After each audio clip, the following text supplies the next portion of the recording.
Can't find a print button for your Gmail contacts? Learn how to print any contact or your entire list in under 2 minutes.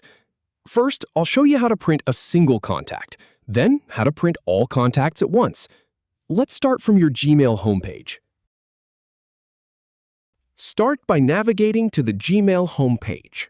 Then, click on the 9 grid dots at the top right corner to open Google Apps. From the Apps menu, select Contacts. Now, click on the contact you want to print.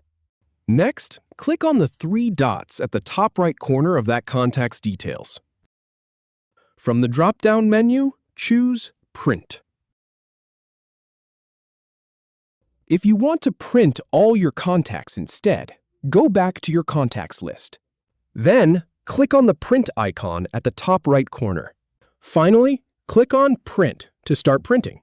That's it. If you have any feedback or if any info is inaccurate, please leave a comment below. We'll do our best to answer or redo the video if needed. Thanks for watching.